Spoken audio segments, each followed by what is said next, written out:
So many people ask LP, how you get so low on squats? I no understand. LP, how you stay down there for so long and not engage lower back when come up? Well, today LP going to teach you how to stretch for squats, but also how to reprogram your brain into not worrying about weight and starting to worry about mobility. Alright, you beautiful, sexy people. You guys have asked me so many times to make videos on how to go ass to grass and start a series on basically the road to ass to grass and how to get there. Now, what this video is going to be right here is just me talking about ass to grass and how to get there, my frame of mind, all of that. But what you're going to be watching is my full stretching session. The exact stretching session that I do before every single leg day where I'm going to go ass to grass. Now, the reason that I'm posting this is because I want you guys to see how much time is spent on stretching when it comes to doing squats and going low on your squats. I want you to take that time as well. And it's key. If you cannot stretch, if you can't stretch for the squat, in my personal opinion, you do not deserve to do the squat. Now, I'm going to talk about some things here, my frame of mind and how I changed my thinking to go ass to grass. And they aren't necessarily my opinions. It's just a way that I used, it's just a way of thinking that I used to get myself to go low on ass to grass squats. Now, the first thing that I did when I decided that I was going to go ass to grass is I told myself, parallel squats don't exist. Hit the delete button. I don't know what they are. They don't exist anymore. I've never even done one. I've never done a squat in my life. They don't exist. Pretend that they are something you've never even seen before. The only thing that you have ever seen is a person do ass to grass squats. That's all that exists. It's the only thing that you're allowed to do. Now, the other thing that you have to think of before you're allowed to do ass to grass squats is how mobile are you?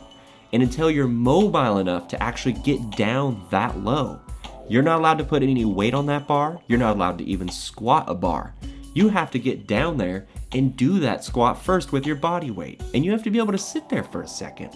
I want you to literally just change your frame of mind. You're not allowed to do this until you're mobile enough. And this is a thought that I keep in my brain when it comes to all this getting low stuff. If you want to encourage yourself to stretch a lot, just keep this little thought in your head. Whenever the legs can't do something on any kind of leg movement, it could be a deadlift, it can be a squat, any of those compounds. Anytime that the legs are too tight to do a movement, the back and the lower back is always going to take over for you and try and get a bar to either go to the ground, to come up, whatever it is. Your lower back is always going to take over.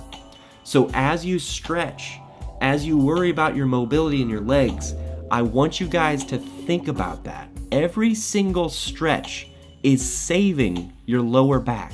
Literally, you're making an investment in your body as you stretch.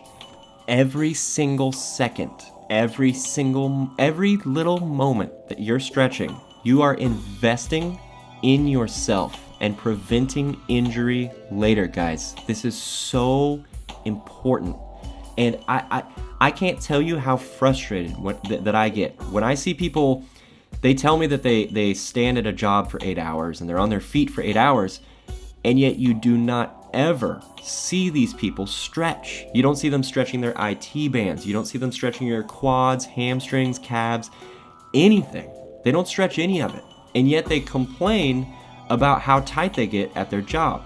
And then that same person will go to the gym and do squats with extremely tight legs. Here's my question, guys. If you had a job and you had to stand on your hands for 8 hours and then go to the gym, you'd probably stretch your upper half. I'm guessing. Well, I mean, I'm assuming most people would. It's weird to me how neglected the lower half is in weightlifting. If it weren't for your legs, you wouldn't be able to do a curl. You wouldn't be able to do a lot of movements. You wouldn't even be able to walk, man. So take care of your legs and make sure that you're mobile.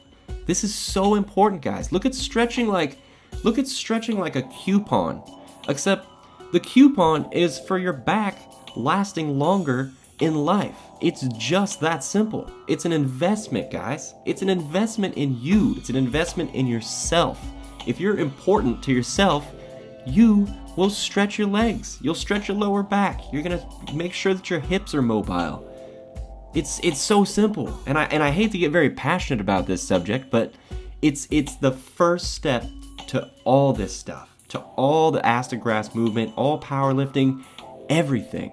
I feel like you need to be loose and mobile and have muscles that function before you can start doing any of this stuff. So please, guys, please try out these stretches that I'm doing here. Go look up some stretches on YouTube. How to stretch your hamstrings, how to stretch your quads, how to stretch your IT band is one of the most important ones.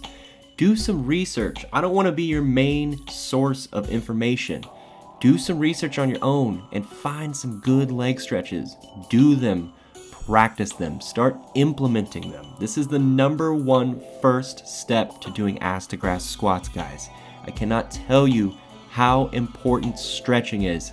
Get out there, experiment with stretching. Even if it's just experimenting, at least you're doing it, guys.